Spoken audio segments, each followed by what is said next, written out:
David Rojas, el fantasmólogo, presenta Historias de fantasmas.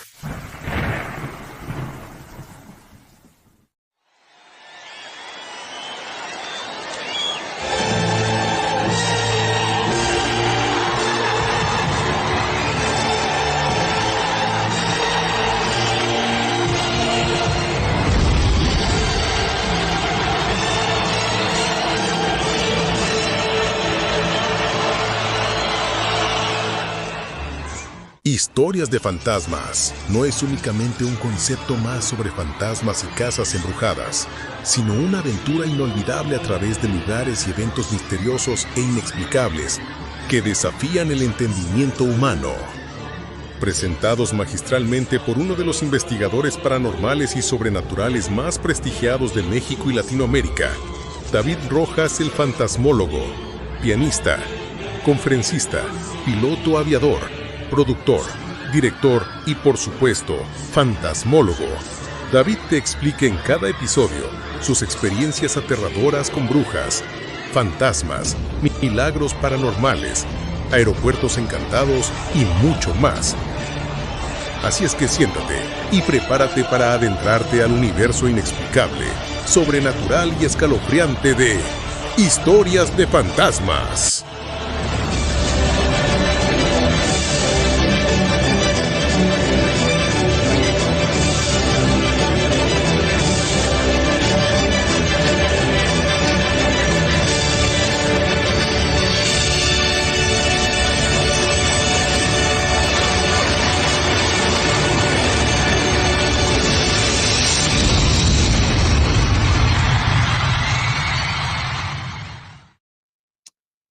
¿Qué tal? ¿Cómo les va, queridos fantasmitas y fantasmitos? Muy buenas noches. Me da tanto gusto que estén de nuevo aquí, como es miércoles. Hoy es miércoles 16 de octubre y es miércoles de fantasmas, como todos los miércoles, que son miércoles de fantasmas.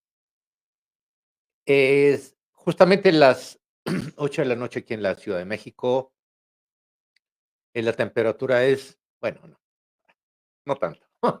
Está muy chévere, está muy agradable la temperatura. Hoy es un día hermoso, precioso, soleado acá en la Ciudad de México. Espero que allá en donde tú te encuentres, si estás en Sudamérica, si estás en Europa,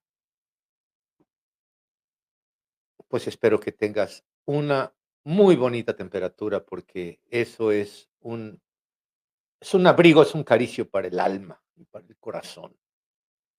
Y qué más que tener una noche, no nada más de fantasmas y de, ah, apariciones y posiblemente de terror o de horror, como tú le quieras llamar, sino también de cultura, en donde nos demos cuenta cuál es el trasfondo del por qué, hay portales, del por qué hay, fantasmas. Hay unas zonas en donde están más encantadas o con más actividad paranormal, que digamos que es un como un seudónimo a las zonas de actividad paranormal. Le dicen que son zonas embrujadas o encantadas, ¿no?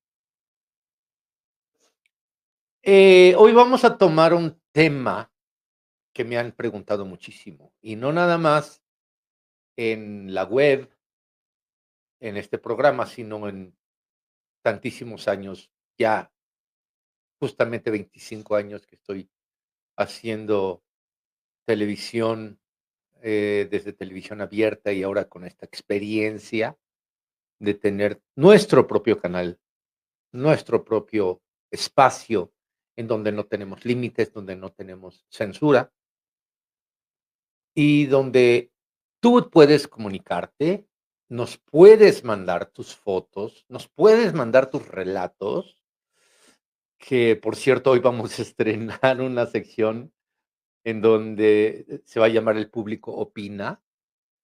Y es justamente en donde vamos a seleccionar los relatos y las fotos y los videos más impactantes para que tú tengas una visión más amplia de que hay algo, algo más allá de lo que podemos ver y tocar.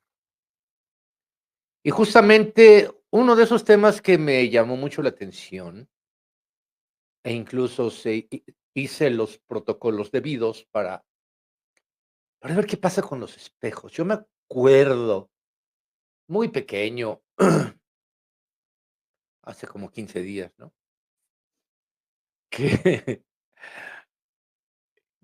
que decían mis padres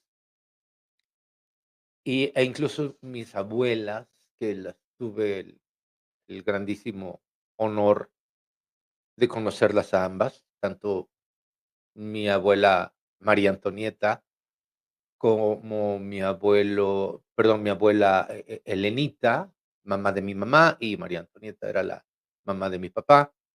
Ella, mexicana, pero de ascendencia española, y Elenita de ascendencia, em, libanesa. De ahí viene el Rojas Asaf. Y siempre dijeron que los espejos eran portales, como especie de túneles que nos podían transportar a una dimensión desconocida. Que si teníamos que deberíamos de tener mucho cuidado en no vernos demasiado tiempo en los espejos, especialmente en la noche, el fijar la vista en un espejo, y más si tienes una vela o algún objeto luminoso, que en ese entonces eran velas literalmente de parafina, una flama, tenías que encender con un cerillo, y si te veías demasiado ahí, podías ver tus vidas anteriores, e incluso podías tener una regresión, y en el peor de los casos, podías perderte, estar en un estado catatónico y trascender a un universo paralelo. Evidentemente, todo sucedió en el siglo XX. 1950 y algo, 1960 y algo, pero, digamos que los espejos, hay algunos que se arriesgan a decir que las superficies reflejantes, que es básicamente un espejo, pero no es tal un espejo como lo conocemos ahora, que es de cristal con una base de nitrato de plata, ya les estaré contando al respecto, se hacían con ónix. El ónix es una piedra volcánica muy apreciada, ahora se puede conseguir, si se dan una vuelta por ahí por el mercado Sonora, por el mercado de Jamaica, tienen piedras de ónix, y cuando están bien pulidas, se puede ver una imagen reflejada, o sea, tu imagen la puedes ver como un espejo. En ese entonces, en la Grecia antigua y en Roma, en todo lo que es Italia, en todo lo que es la parte, digamos, central, en Alemania, de Europa, pues, como era una cultura muy diferente a lo que había en América, estaban más, digamos que técnica y tecnológicamente más avanzados, aunque hay unas culturas como la maya, que hasta la fecha en astronomía no le ha llegado a nadie. A los aztecas en el tema de del de los calendarios y de cómo se comportan los astros, aquel bellísimo calendario azteca, que es icono de nuestra cultura, tampoco le llegaron los europeos.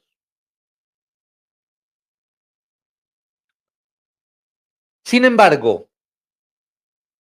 hubo algunos que se atrevieron a hacer de estos objetos en donde se podía uno ver reflejado y donde podíamos ver nuestra imagen y podíamos ver supuestamente nuestras vidas pasadas, etcétera.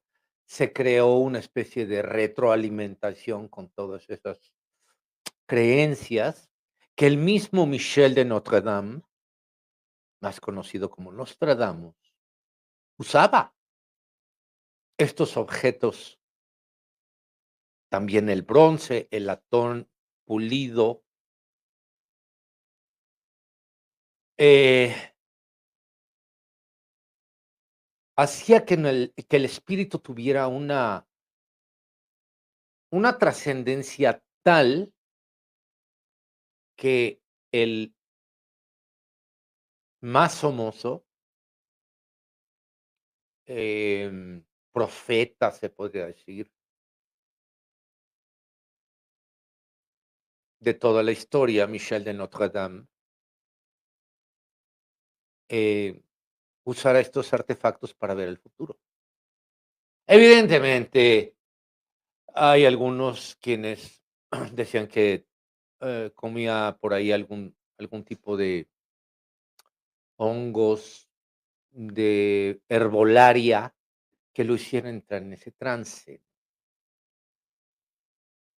Si nos damos cuenta, todo lo que es la herbolaria ha sido una fuente de hacer que nuestro inconsciente tenga un comportamiento tal que en ciertas ocasiones llegue a ser verdaderamente increíble. Michel de Notre Dame es del siglo XVI. Él nació en principios de 1500 y algo, y murió casi al final. De hecho, para que no lo tacharan de brujo, de mago, de tener pactos con el demonio, que en ese entonces era muy, muy perseguido. Hacía todas sus adivinaciones por medio de versos, códigos, para que no cualquiera los pudiera descifrar. Dicen que los que podían descifrarlos son las personas más inteligentes y que estuvieran en la misma frecuencia en donde estaba Michel de Notre Dame. Este arte adivinatorio tiene un nombre muy extraño. Les voy a decir cómo se llama. Se llama, am, aquí tengo el dato, mm, ah, catopromancia, ¿sí? Es el arte de ver el futuro por medio de espejos o de superficies reflejantes.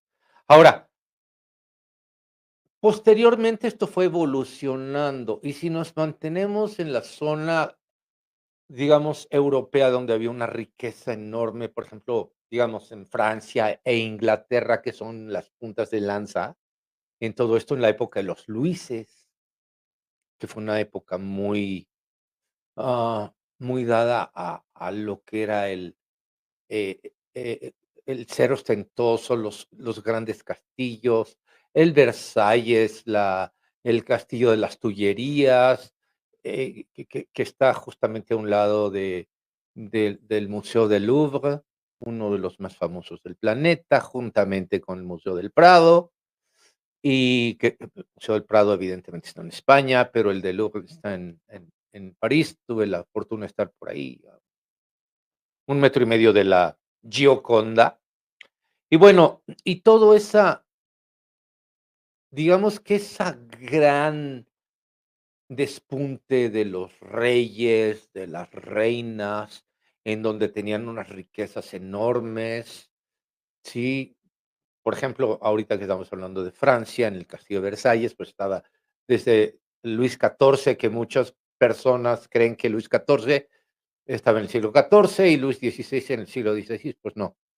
Luis XIV vivió en el siglo XVII y el último de la monarquía francesa fue el Luis XVI, que, juntamente con su mujer, la afamada y desafortunadamente desgraciada María Antonieta, fueron decapitados en una insurrección por parte del pueblo francés en la Plaza de la Concordia, que fue donde se estrenó por primera ocasión lo que es la guillotina por el maese o maestro Guillotin, que de ahí viene su nombre, guillotina. Los decapitaron y ascendió posteriormente ya el Luis XVII, Luis XVIII, y fue donde terminó, pero ya era una especie de democracia, era diferente, ya no era la monarquía como tal, de que ellos vivían con esos espejos enormes, con los marcos de hoja de oro, que por cierto, fue justamente entonces cuando ya se empezó a decaer lo que era la obsidiana, el latón, el cobre, el bronce pulido, y ya era cristal con una base en la parte de atrás, que era de plata. Así literalmente de plata, de líquido de plata, le ponían una plasta, y es lo que conocíamos como los espejos. De hecho, por acá, llegó a manos de la familia de mi padre y mi madre, un espejo, con, el marco de hoja de oro y el cristal, eh, inicialmente tenía, mm, el fondo de plata pura. Sofi, creo, justamente lo estamos viendo ahora ahí en pantalla. Ahí está. Ese lo tenemos aquí en casa, es un espejo bastante grande, digamos, es como de metro y medio por un metro de alto, y tiene filigrana en hoja de oro, y ya tuve que cambiarlo porque la plata que tenía en ese entonces se fue haciendo opaca, se empezó a cuartear, digo, estamos hablando de un espejo de 300 años, y ya tuve que sustituirla por un espejo de cristal con nitrato de plata. El nitrato de plata, de hecho, lo fue integrado en los espejos que conocemos ahora y que podemos ir a comprar básicamente en cualquier Walmart, en cualquier Aurrera, en cualquier, lo que ustedes quieran, ¿no? Home Depot, los los espejos esos enormes, bonitos, biselados, etcétera. Es cristal con nitrato de plata. Y ese recubrimiento de nitrato de plata fue, am, digamos que fue, inventado o fue incorporado por un químico alemán, y hasta ahora es lo que nosotros conocemos como el espejo que compramos en una tienda común y corriente. Los espejos, aunque ustedes no lo crean, la parte de atrás de ese espejo que tenían ustedes, que por cierto también tenemos otro espejo por acá. Si nos haces favor, Beca, de pasarnos otro espejo que tengo aquí con, hoja de oro, que es más pequeño y que es, ah, de la misma familia del espejo de arriba. A ver, si me haces favor. Este es un espejo ya con nitrato de plata. ¿Lo alcanzamos a ver, Sofi? Okey, miren, okey. Miren qué terminado tan hermoso, ¿sí? Sin embargo, ya no tiene el fondo de plata puro. Es de mucho mantenimiento, se cuartea, es otro tipo determinado. Pero regresemos al por qué los espejos se consideraban como portales al más allá. Hay varios mitos en donde se dicen que los espejos, cuando muere una persona, hay que tapar los espejos, hay que ponerle unos paños encima, y esto es muy común, todavía se daba cuando yo era chico. Cuando yo era chiquito, cuando murió mi abuela, cuando murió mi otra abuela, cuando murió incluso mi padre, se tapaban los espejos porque decían que después, al momento de desprenderse el cuerpo espiritual del cuerpo físico, si no hay esos espejos que están en el recinto, en la casa o incluso está en la recámara o donde haya muerto esta persona, pueden ser absorbidos y pueden estar vagando. Pueden estar en cualquier lado. Una vez que trascienden al mundo espiritual, cualquier distracción puede ser verdaderamente terrible. Por eso lo mejor es que el momento de transición, cuando uno deja el cuerpo físico y entra al cuerpo astral, no puede haber distracciones. Y es justamente lo que sucedió en en esta investigación que tuve, en donde justamente tengo una un testimonio de una testigo,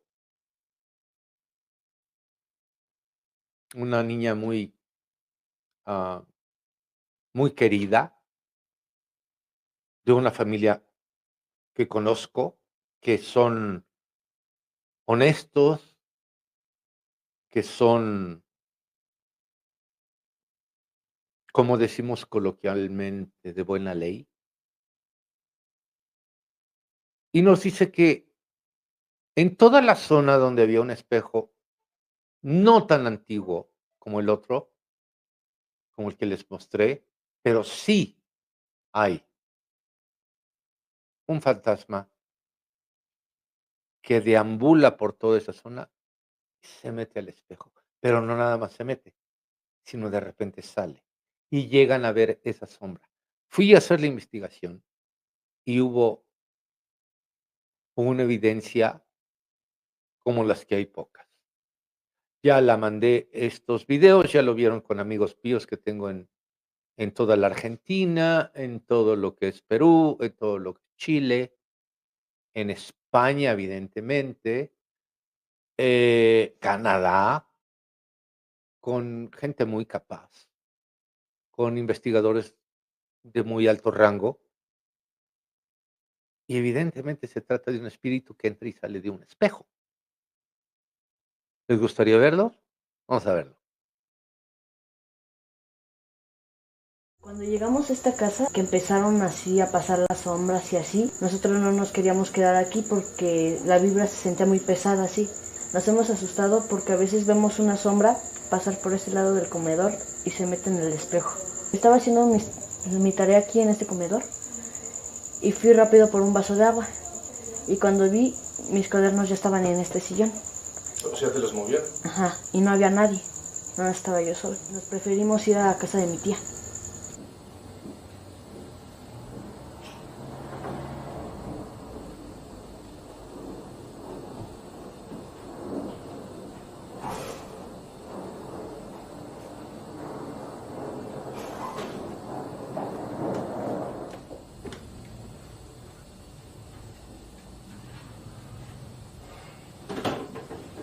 Que sentí algo por aquí. Sentí algo muy, muy fuerte. ¿Dónde andas? Acabo de sentir algo fuerte aquí.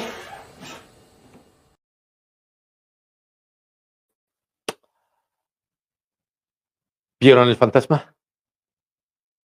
Yo lo sentí, no lo vi en ese momento, pero sabía que había pasado algo a un lado mío.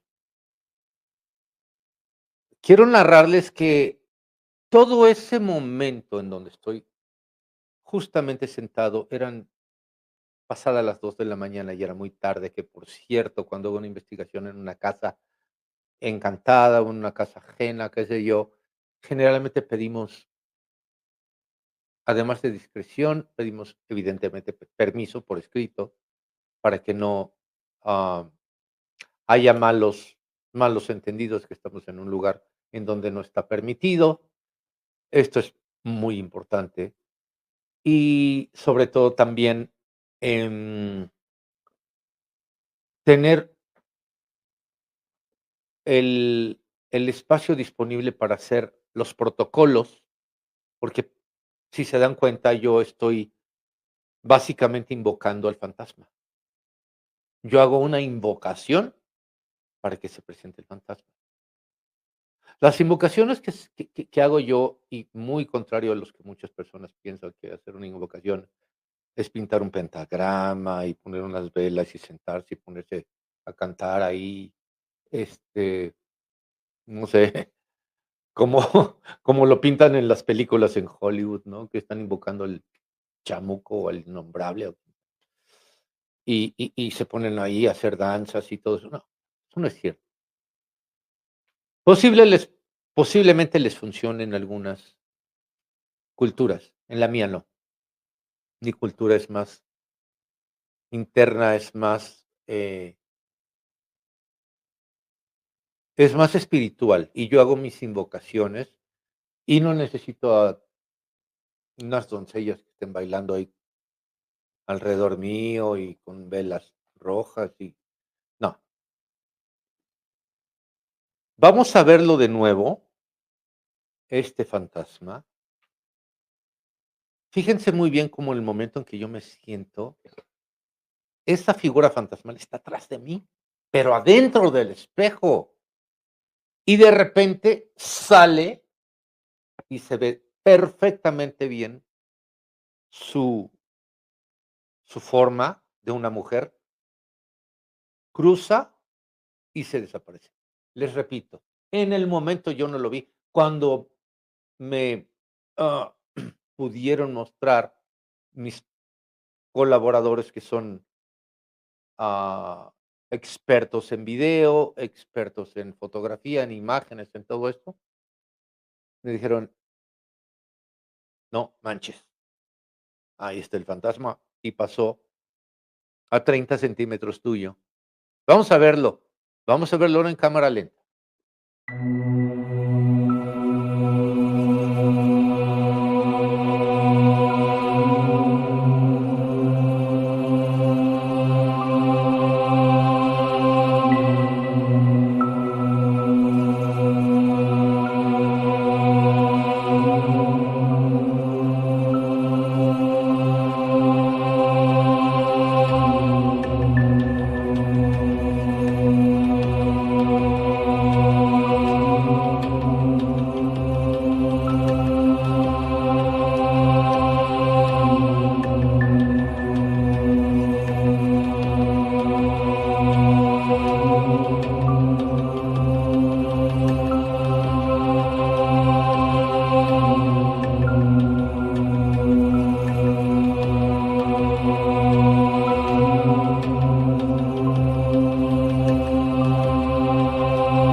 Creo que es muy evidente para los escépticos de que esto no es ni montaje, ni alguien que se atravesó, ni alguien que estaba ahí esperando que le estuviéramos tomando el video para poder contaminar la escena, así como le llamamos nosotros, contaminar, definitivamente no es.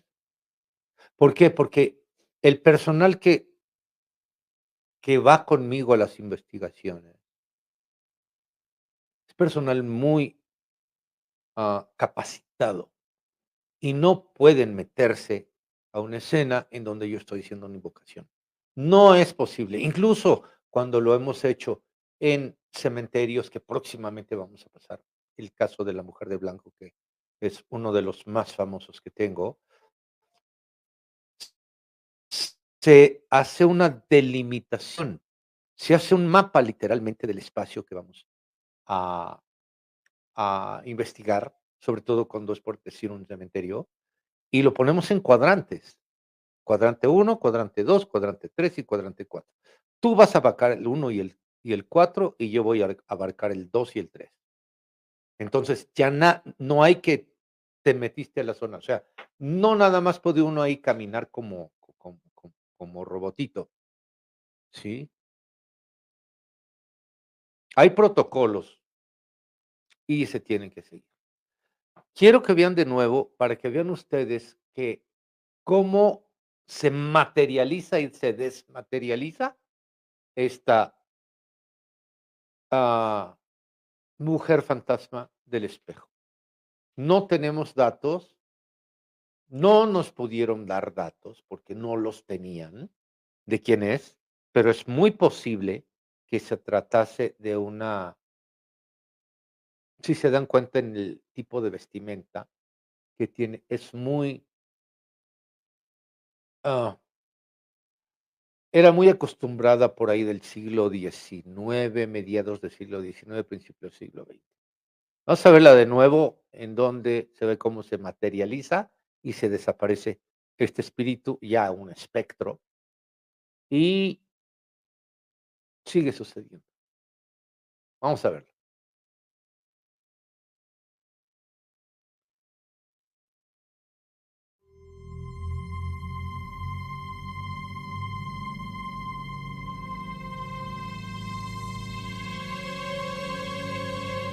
Ahí estoy haciendo yo la invocación del espíritu. Pongan atención como justamente atrás de mí, ahí se ve el fantasma y cómo, miren cómo está totalmente transparentoso. Se ve la cabeza, bueno, casi ni se ve la cabeza, está ya como muy difuminada, se ve el cuerpo. Miren la textura que tengo yo, que estoy en la tercera dimensión, y una mujer fantasma que está en otra dimensión, y cómo circula. No trata de tener interacción conmigo, simple y sencillamente está haciendo un comportamiento cíclico porque ella está en su espacio. Yo soy el que está invadiendo su espacio. Sin embargo, se sigue dando el fenómeno. Dejémoslo correr, Sofi. Ahí va, miren. Ahí se ve el brazo. Es increíble. Es uno de los fantasmas más claros que tengo captados en video. Vamos a dejar seguir la imagen.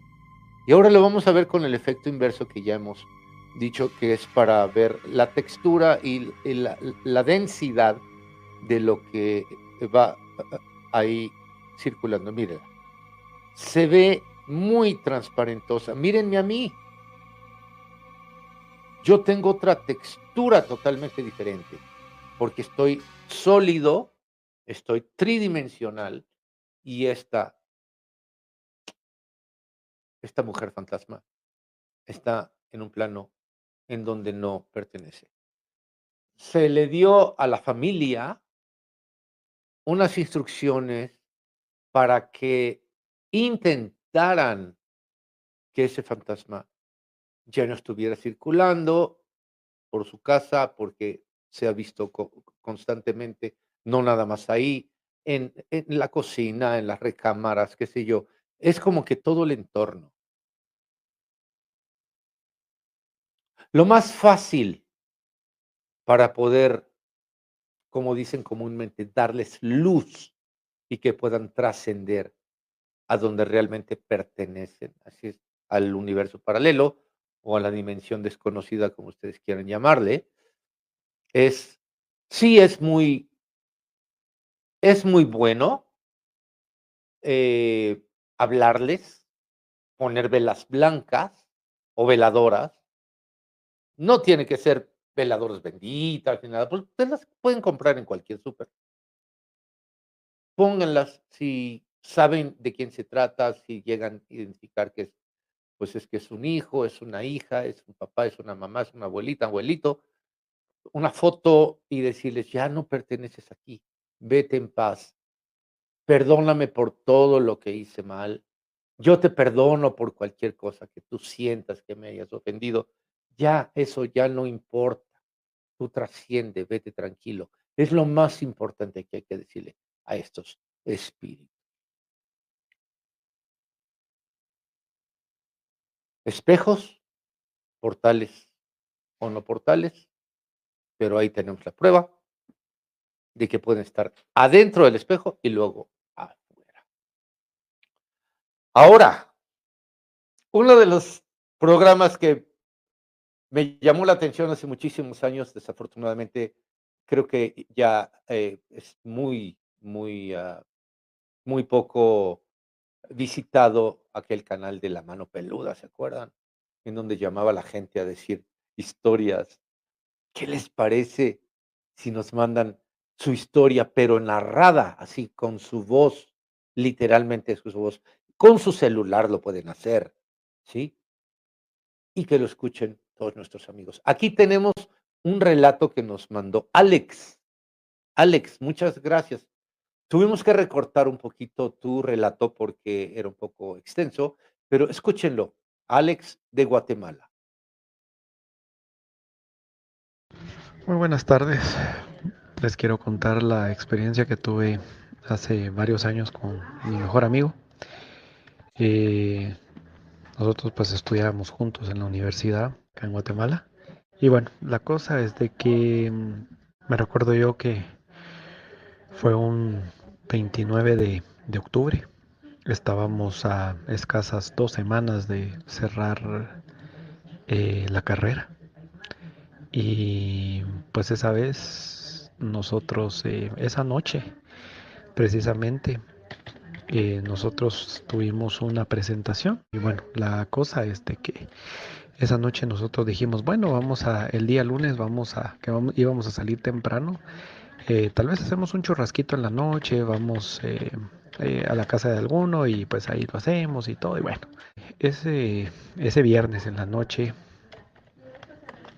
yo pues acostumbraba a dormirme tarde. La cosa es de que esa vez era como las 11:30, 12 casi, cuando yo estaba aquí en mi cuarto y de repente ¡pum! Se escuchó que se cayeron unos trastos y ya mi familia estaba dormida, pero dije, bueno, de plano mi mamá o mi hermana se han de haber levantado, tiraron algo y bueno, no pasa nada. No le tomé importancia, como a la media hora yo me dormí y bueno, así se quedó. Al día siguiente, día sábado, 30 de octubre, y como a los 10 minutos de haberme despertado, me llamó una mi amiga de la universidad y me dijo, mira, me dice, fíjate que te llamo con una mala noticia. Y yo, ¿qué pasó, verdad? Fíjate que, no sé cómo lo vas a tomar, pero fíjate que mataron a Edwin. Edwin se llamaba él. Y yo, pero ¿cómo? O sea, ¿qué pasó? ¿Y qué onda? Y bueno, la cosa que mi amigo trabajaba en una institución del gobierno. Pues él le daba seguimiento a algunos casos de alto impacto. Parece que, no sé, en algún problema tuvo con alguien o algo pasó y pues él estaba tomando con otros amigos y llegaron a él y bueno, lastimosamente le quitaron la vida. Y a mí me dolió mucho. Incluso ese día yo no la podía creer. Yo le dije a mi mamá, mira, fíjate que pasó esto y esto. Y no lo podía creer. Y mi amigo era un fiel seguidor de un equipo de fútbol de acá de Guatemala. Y el día siguiente, el domingo, iba a jugar ese equipo y yo me tuve que arreglar al día siguiente para ir a su entierro y todo. Y ese día que jugó este equipo, nosotros teníamos acá en la sala una televisión de esas de antes que tienen el cajón atrás, ¿verdad? Que no es como las de ahora que son Smart TV, sino que ese entonces era con un cascarón atrás, ¿verdad? Y mi mamá tenía unas ranitas así encima de la televisión. Y yo le dije, mamá, porque el equipo ganó. Yo le dije, mamá, mira, mamá, creo que Edwin estaría feliz porque pues ganó el equipo, ganó 2-0 y ha de estar feliz y todo. Y se los juro, en ese momento las dos ranitas que estaban encima de la televisión se cayeron al suelo. Y yo solo me le quedé viendo a mi mamá me dijo, yo creo que esa es una señal de que él posiblemente lo escuchó, de lo que le dijo. Y la cosa que esa vez yo me fui con una mi amiga, nos fuimos en su carro. Fue un 31 de octubre totalmente atípico, fue una situación bastante fea, ¿verdad? Porque pues no es agradable ir a despedir a un amigo o a un familiar o a alguien un 31 de octubre. Y pues a mí me tocó. Nosotros no tuvimos clases hasta el martes. Y hicimos una oración en el salón y se apagaron las luces así de repente. Pasaron como unos 2, 3 meses tal vez, sí, como 3 meses. Y nos juntamos, pues como decimos acá los de la foto, ¿verdad? Los del grupo. Y de repente yo saqué el tema. Y yo les dije, miren, fíjese que pues el día que Edwin falleció me pasó esto. Yo escuché que se tiraron unos sartenes y todo, porque a la mañana siguiente yo le pregunté a mi mamá y a mi hermana que si habían escuchado eso o si les había caído algo y no. O sea, hasta el día de hoy creo que fue él. Y yo les conté eso a mis amigos. Y, y aunque no me lo crean, eh, dos de mis amigas me dijeron, mira, fíjate que esa misma noche que él falleció, a mí me llegaron a tocar la ventana. A la otra amiga me dice, mira, a mí yo vi una sombra fuera de mi cuarto, pero no tocaron ni nada, solo vi la sombra. A otro mi compañero le encendieron y le apagaron las luces de su cuarto. Y a otro de mis compañeros, él escuchó eh, que alguien estaba ahí cerca y no había absolutamente nadie. Entonces, creo que nosotros asociamos de que él se fue a despedir de nosotros, pero fue una situación bastante fuerte. Fue una experiencia que nosotros hasta el día de hoy a veces lo platicamos y decimos, o sea, estuvo en varios lugares a la vez, ¿verdad? Porque fue casi a la misma hora, entre 11:30 12 de la noche que eso pasó. Y es una experiencia que quería compartir con ustedes. Tengo más, entonces pues espero que les haya gustado esta experiencia que me pasó. Y yo sí recuerdo a mi amigo con cariño, yo cada 29 de octubre pues siempre lo recuerdo y digo yo, bueno, es cosas que pasan, ¿verdad? ¿Qué les pareció el relato, amigos? Está interesante. Muchas gracias, Alex. Sí, mándanos más. Y así como tú los narras, muy ágil, muy coloquialmente, muy fácil de entender para todos nosotros. Muchas gracias, Alex. Y ahora vamos a ver una imagen también dentro de el público opina de una amiga mía muy querida que de hecho nos decimos primos de Laurita Moreno, en donde tomó unas fotos de un carruaje en el castillo de Chapultepec, el carruaje que era de Maximiliano de Habsburgo y que ahora que estábamos hablando sobre espejos y sobre esos espejos inmensos con base de plata y, y hoja de oro, el marco, si tienen oportunidad, dense una vuelta por el Palacio de Chapultepec. Es un momento inolvidable, es un lugar inolvidable, es precioso y justamente ahí está el carruaje de Maximiliano y está también el carruaje de Don Benito Juárez, muy dicho por algunas personas como el padre de la patria.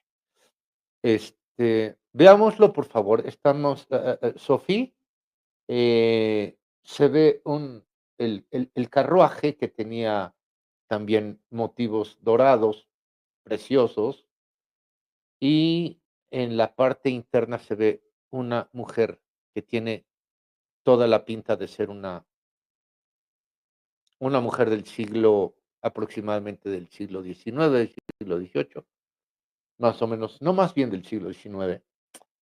Este, y algunos dicen que es Carlota Amalia, la, la que se volvió loca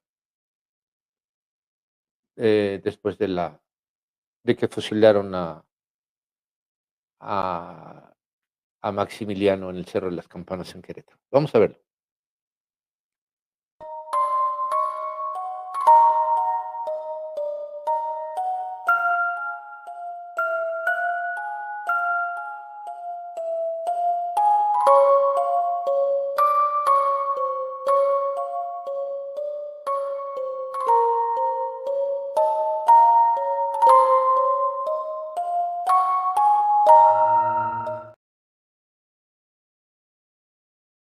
Este acercamiento que vimos es un acercamiento digital, evidentemente, la foto fue tomada tal cual y se ve una figura que yo he estado innumerables veces ahí en el castillo y pues no es así como que puedas meter ahí a alguien para tomarle una foto adentro del carruaje, ¿no? Está muy bien cuidado, tienen muchas cámaras de seguridad, tienen guardias, incluso custodios en todas las salas. Hay un piano hermoso de gran cola en una de las habitaciones, hay una sala de juegos que posteriormente, después de que salió y fue, bueno, no salió, lo fusilaron, ¿no?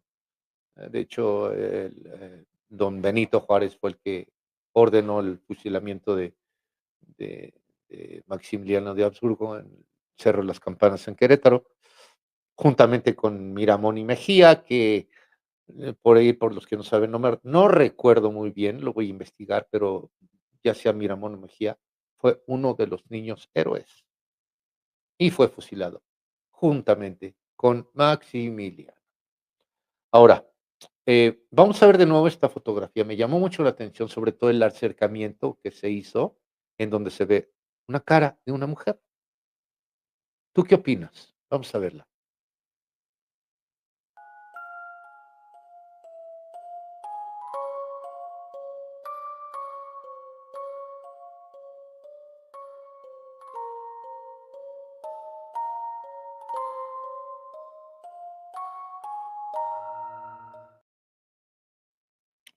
Prima, muchas gracias por haberla mandado. Estamos en espera de más videos. De hecho, tenemos ahí 2, 3, 4 videos guardados para el próximo programa. Otra vez te recuerdo, por favor, métete a la comunidad de Facebook, a la comunidad que tenemos fantasmitas y fantasmitos ahí en WhatsApp. También estaba viendo por aquí a mi queridísimo amigo Alfredo Vargas, un amigo de hace muchísimos años. Creo, creo que fue uno de mis primeros amigos que yo tuve cuando llegué a México en 1983. Échenle cuentas, yo creo que un 50 o más por ciento de quienes nos están viendo posiblemente no habían nacido en ese entonces, o algunos estaban a punto de nacer, ¿no? Pero Alfredo, te tengo mucho cariño para ti, para toda tu familia. Me da mucho gusto que estés aquí en la comunidad de historias de fantasmas. Quiero invitarlos, eh, por favor, no se pierdan el próximo programa. Mi parti participación va a ser un poquito más cortita porque voy a tener un invitado de lujo. De hecho, es el primer invitado que tengo en la segunda temporada de Historias de Fantasmas, que es Daniel Muñoz. Daniel Muñoz, que fue em, el conductor principal de uno de los canales más importantes en Argentina sobre fenómenos paranormales. Ya no existe ese canal, pero era el canal Infinito. No sé si ustedes recordarán por aquel momento dado que había una sección que se llamaba Get, que es guía extraterrestre, y luego pusieron una que se llamaba GIP, guía paranormal. Bueno, Daniel Muñoz estaba en Get y yo estaba en GIP. y nos conocimos. Él es de México, es un gran, gran exponente y nos va a hablar sobre un tema que en lo personal a mí me apasiona, el Triángulo de las Bermudas y el vuelo 19. Aquellos 5 aviones Avenger que salieron de Fort Lauderdale a hacer en un día soleado, salen a hacer unos entrenamientos por ahí ah, por la Florida, o sea, todo lo que es el océano Atlántico, parte del Golfo de México, y de repente desaparecieron. El vuelo 19, el Triángulo de las Bermudas. Esto va a ser el próximo programa en Historias de Fantasmas. No se te olvide suscribirte, darle like, ¿ok? Mándanos tus inquietudes, qué piensas del programa. ¿Vamos por buen camino o nos regresamos? ¿Qué podemos hacer para mejorar? ¿Qué podemos hacer para que tú te sientas más a gusto con nosotros? Les doy muchísimas gracias a ustedes. Muchas gracias, Beca. Muchas gracias, Sofi. Gracias. Y muchas gracias a ustedes.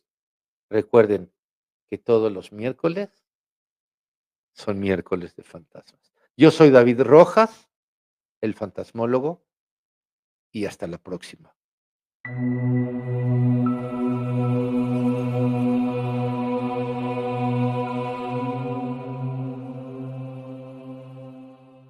Cuando David presentó su programa de los fantasmas del terremoto de la escuela Epsamen, mira, yo realmente no vi a los niños como fantasmas. Mira, 3 días antes, a ver, porque creo que fue, no recuerdo en qué día cayó, pero bueno, 2 o 3 días antes, yo fui a la escuela de mi nieto.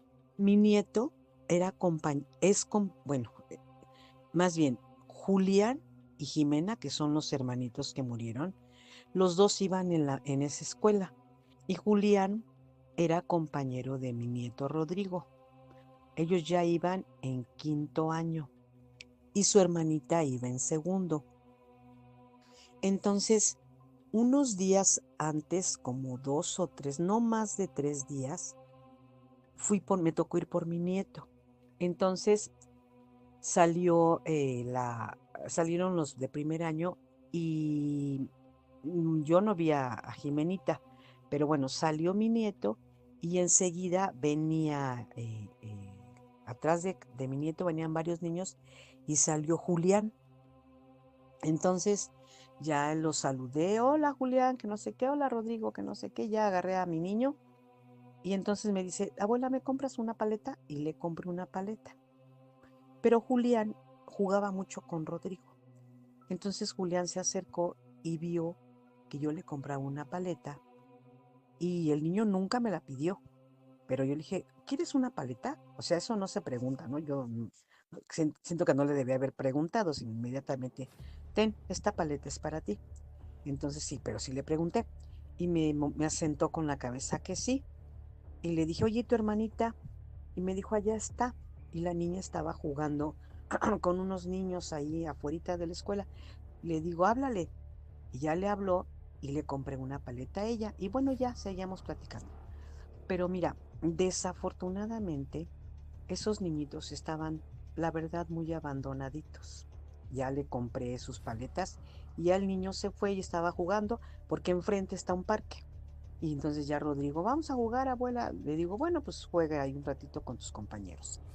Estuvieron, no sé, 15, 20 minutos. Vámonos, Rodrigo. Entonces ya cuando íbamos para la casa, yo vivía en la colonia Centinela. Es una colonia muy pequeña que está, la calle donde yo vivía se llama Circunvalación y está en la esquina de Tlalpan con otra calle que está hacia adentro. Y se alcanzan a ver los edificios, los que se cayeron. Bueno, se cayó un edificio nada más, precisamente donde vivían Julián y Jimena. Nos fuimos caminando, entonces me paré a comprar tortillas. Y en eso había, porque ya no está, había una tortillería a una calle donde estaban los edificios, los edificios de Tlalpan. Y volteé y los niños, nadie iba por ellos, su mamá no iba por ellos. Y vi claramente cómo iban caminando hacia adelante, pero yo estaba atrás de ellos, comprando las tortillas, ya las compré, atravesé la calle y Julián y Jimena iban hacia su edificio, pero de verdad los vi como que flotaban. O sea, obviamente pisaban el suelo, pero Julián llevaba a su hermanita de la mano. Iban como caminando despacio, pero como si flotaran. Y un rayo de luz, de sol, a ellos especialmente los estaba, ese rayo los estaba alumbrando. Y le digo a Rodrigo, a mi nieto, le digo, mira, ahí van Julián y Jimena, se van solitos. Y mi nieto me dijo, mira la luz, abuela. Le digo, ay, ¿sí notas? O sea, un rayo de luz los estaba alumbrando a los niños, pero era un rayo como si fuese una lámpara muy poderosa, los alumbraba. Y yo los vi caminar despacio, iban como flotando, iban hacia su edificio, a donde ellos vivían. Y me quedó la impresión dije, ¿por qué se verán así? Porque hasta mi nieto me dijo, mira la luz, abuela. Digo, sí. Y ya, ellos se fueron en dirección a su edificio y ya yo me pasé ya para Tlalpan para cruzar a la otra avenida. Pero no los vi como fantasmas, los niños seguían vivos todavía, pero una luz y su manera de caminar como que flotaban. Entonces me llamó mucho la atención y a los 2 o 3 días ocurrió el terremoto. Y ese día su mamá no los llevó a la escuela porque un día antes anunciaron el terremoto. Anunciaron que iba a haber un simulacro. Y la mamá, no sé, dijo que no los iba a llevar. No avisó, pero los niños nunca llegaron a la escuela y se vino abajo. El edificio no se cayó completamente. Se cayó el segundo piso, porque era la planta baja, primer piso, el segundo piso donde los niños vivían, cayó encima el tercero y el cuarto piso. O sea, como que hizo un sándwich. Y gente de ahí, de ese edificio, dicen que la mamá se salió, que supuestamente había ido a comprar víveres, pero por ahí nos dijeron que la señora iba por una cerveza, porque la mamá era, bueno, no tengo por qué decir, pero se dice que la señora los tenía muy descuidados, y se salió y los encerró, porque Julián era muy travieso, entonces los encerró. Pero dicen que en el momento del terremoto, los niños gritaron, sáquenos, sáquenos, que un señor intentó sacarlos por una ventana, pero el señor se cayó, se fracturó una pierna y ya no pudieron sacar a estas criaturas. Pero así los vi, con una luz alumbrándolos y como flotando estos pequeñitos. Los sacaron en la noche, la niña tenía la nariz completamente volteada, estaban abrazados y Julián tenía un rasguño en la mejilla izquierda, un rasguño enorme así, que probablemente se lo hizo su hermanita. Fue una tragedia, mucha gente, aproximadamente se murieron como 10 o 15 personas de ese edificio, entre ellos una chica de 17 años que también conocí, y Julián y Jimena ahí quedaron, pero así los vi, con esa luz. Muchas gracias, Luisito.